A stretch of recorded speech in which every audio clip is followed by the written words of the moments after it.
give a warm welcome to Mr. Sean Marshall. Hey.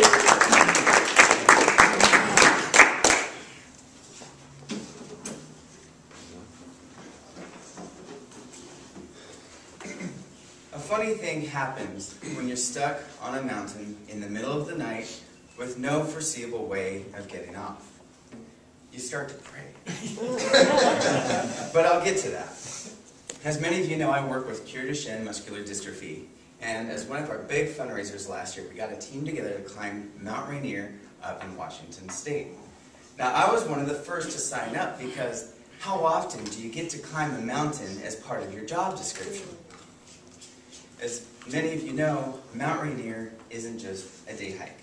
It's 14,410 feet of icy, crevasse-riddled mountain. So we had to really train for it. The 6 of our members were right here in Orange County, including my friends Paul and Deborah, Mindy, Michael, Tom, and of course myself. For one of our training climbs, we went up to Mount San Gorgonio, the highest peak in all of Southern California, the summit being 11,502 feet. The trail we chose was 18 miles round trip. And to get there, we had to drive in 7 miles on a bumpy dirt road. It took us a while, but eventually we made it, and soon after set off hiking. It was gorgeous up there. The scenery was spectacular. It was a beautiful day. And after a long day of climbing, we eventually made it to the summit, and it was awesome. After soaking it all in, we turned around and cruised back down the mountain. Now, going back down seemed to take forever. After all, it was 9 miles going up, so that meant it was 9 miles going back down. We got to the cars just in the nick of time. The sun had just set, and it was already getting really dark. So we all piled in our stuff to get ready to go home. Michael took off in his car, while the rest of us piled into Paul and Deborah's GMC Yukon.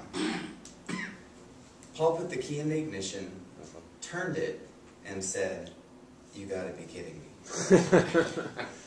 The car didn't start.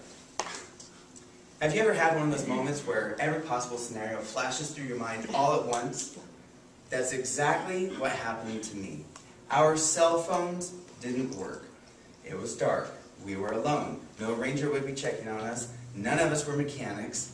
Michael was already driving down the mountain. We were 7 miles in on a dirt road. And did I mention our cell phones didn't work? I was left with one course of action. I started to pray. It was a simple prayer. Under my breath, I simply said, "Please, Lord, with all the faith that I can muster, please help us."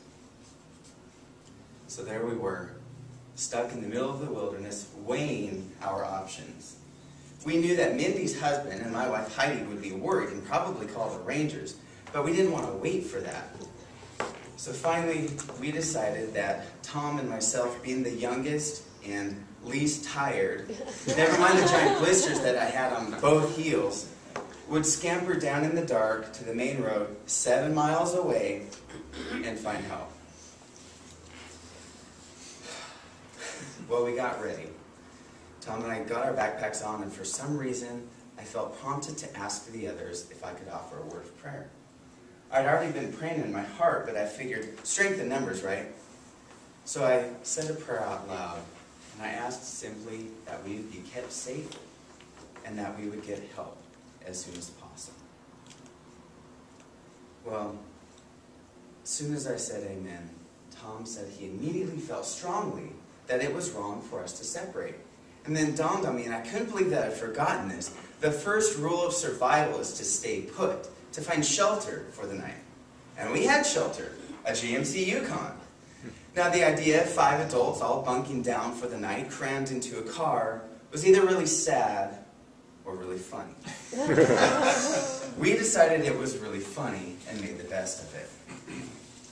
Around midnight or so, we were all just starting to drift off into sleep when we saw lights flickering in the trees above the road. Tom and I immediately jumped out of the car and started running towards the lights. We thought the rangers had found us. But it wasn't the rangers. It was a group of friends in huge 4x4 Jeeps out, well, jeeping, as they say, for the evening. We explained what had happened, and they immediately tried to help us. These guys were pros. They had CVs, jumper cables, tools, you name it.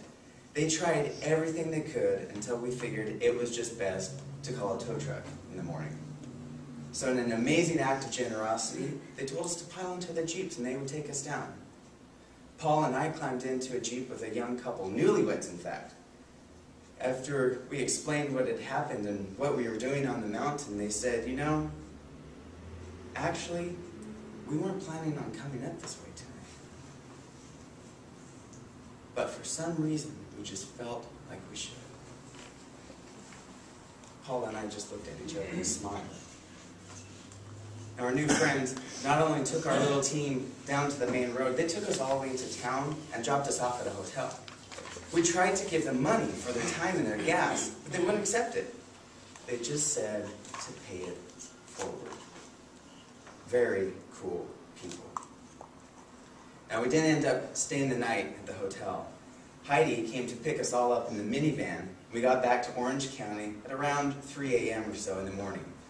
All in all, it was a great adventure.